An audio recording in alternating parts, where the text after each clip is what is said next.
Diploid है तो वो डिप्लॉयड ही रहे, और साथ में उस सेल का फर्टिलाइजेशन भी ना हो, एंड देन उस सेल का डेवलपमेंट एम्ब्रियो सेक में हो जाना ही कहलाता है एपोस्पोरी। या welcome back to science club. So बच्चों, जैसे कि आपको पता है कि हम लोग sexual reproduction in flowering plant complete chapter cover up करने वाले थे, तो वो चैप्टर अब कंप्लीट होने वाला है और आज हम लोग उस चैप्टर का लास्ट पार्ट पढ़ने वाले हैं। इस वीडियो में हम लोग पढ़ने वाले हैं significance of fruit and seed development, साथ में specific type of seed development. So इन दोनों टॉपिक्स को आज हम इस वीडियो में कवर करेंगे एंड इसी के साथ ये चैप्टर हमारा कंप्लीट हो जाएगा। इसके बाद हम लोग नेक्स्ट चैप्टर पढ़ेंगे ह्यूमन रिप्रोडक्शन। सो ये चैप्टर कंप्लीट करते हैं एंड वीडियो की ओर आगे बढ़ते हैं। Significance of seed and fruit development. तो बच्चों, आप ही बताओ, क्या ज़रूरत थी कि सीड का डेवलपमेंट हो, फ्रूट का डेवलपमेंट हो? नहीं होता तो कुछ ख़त्म हो जाता क्या?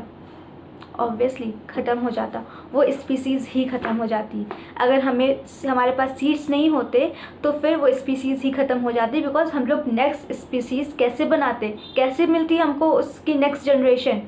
ठीक है, तो उसके लिए हमें सीड्स की ज़रूरत है। एक्चुअली में हम लोग के अकॉर्डिंग सीड्स और फ्रूट्स किस लिए होते हैं? खाने के लिए। बट नहीं, एक्चुअली में उनका काम सिर्फ और सिर्फ हम लोगों को खाना देना नहीं है, उसका काम तो कुछ और है। वो तो साइड पर्पज़ है उसका, वो तो हम लोग ने, जो हम ह्यूमंस है तो हर चीज़ को खाना पानी में कन्वर्ट कर लेते हैं अपने पापी पेट के लिए, तो हमने उसका भी यूज़ कर लिया। बट एक्चुअली में उन सीड्स का और उन फ्रूट्स का फॉर्मेशन का जो रीज़न है वो कुछ और है। वो रीज़न क्या है? उस स्पीसीज़ को, अपनी प्लांट की स्पीसीज़ को कंटिन्यू करना जनरेशन टू जनरेशन। अगर सीड्स नहीं होंगे तो प्लांट की स्पीसीज़ ख़त्म हो जाएगी, राइट?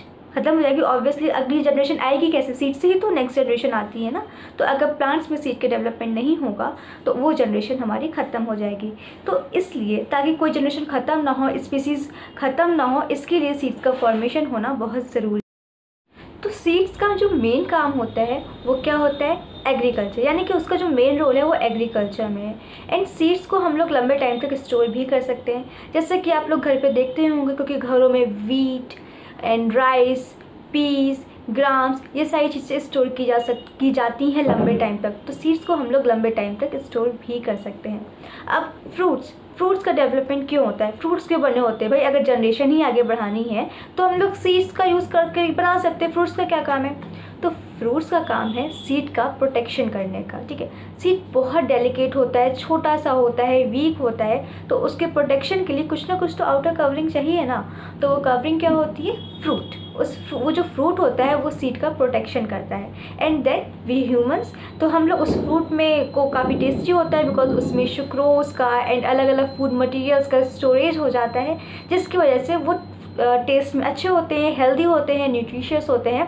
सो हम लोग उसको कंज्यूम कर लेते हैं। बट रियलिटी में क्या होता है? रियलिटी में फ्रूट्स का जो मेन फंक्शन है वो फंक्शन है सीड्स की प्रोटेक्शन करने का। एंड साथ में सीड्स हेल्प करते हैं पॉलिनेशन में भी।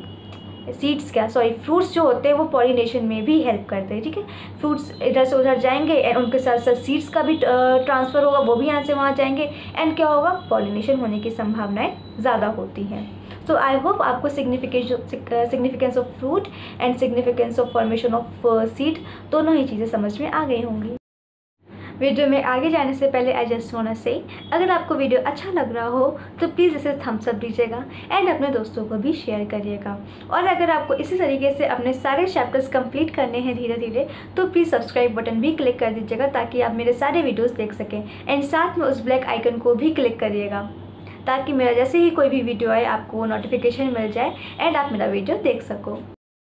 अब अपन देखेंगे specific types of seed development, जिसमें मेनली दो टाइप्स होते हैं, एपोमिक्सिस एंड पॉलीएम्ब्रियोनी। सो बच्चों, पहले हम लोग देखेंगे एपोमिक्सिस क्या है। सो एपोमिक्सिस लिटरली एक बहरूपिया है।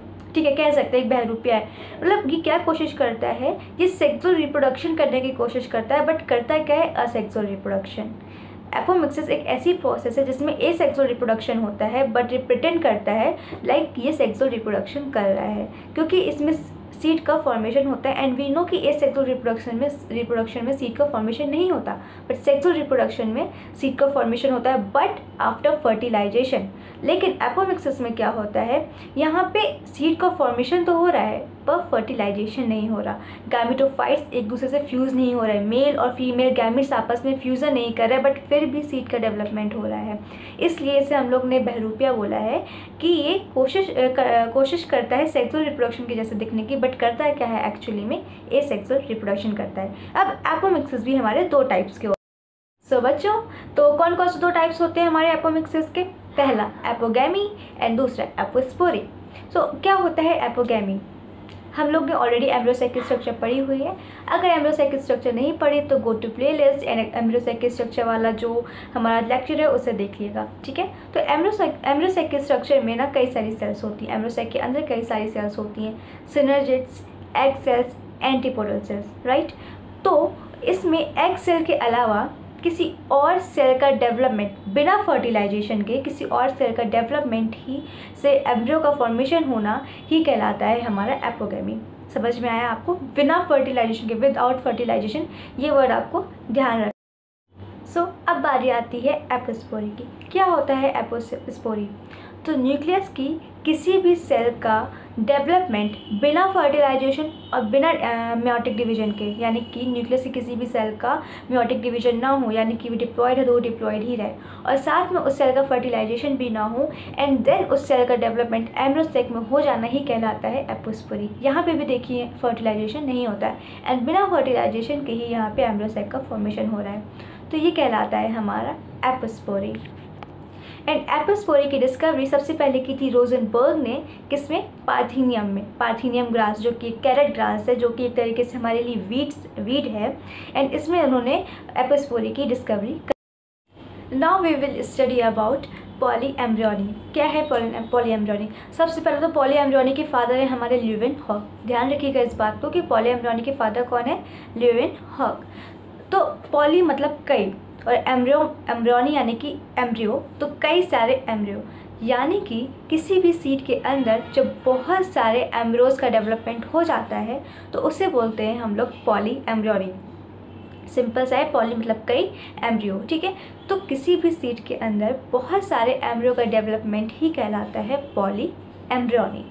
सो पॉलीएम्ब्रियोनी होता क्यों है? पॉलीएम्ब्रियोनी होने का रीज़न बच्चों ये है कि जब कभी किसी भी सीड के अंदर एक से ज़्यादा एम्ब्रियोसाइट डेवलप हो जाते हैं ना, तो भी वहाँ पे एक से ज़्यादा एम्ब्रियो हो जाते हैं, जिसकी वजह से वहाँ पे पॉलीएम्ब्रियोनी कॉज हो जाती है, क्रिएट हो जाती है। या फिर दूसरी कंडीशन ये हो जाती है कि एक्चुअली में क्या होता है, फर्टिलाइजेशन जब होता है, फर्टिलाइजेशन किसके किसके बीच में होता है?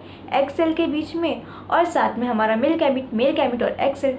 तो जब कभी किसी कंडीशन के कारणवश वो मेल गैमीट का फ्यूजन एग सेल के अलावा किसी और सेल से हो जाता है, तब भी पॉलीएम्ब्रियोनी हो जाती है।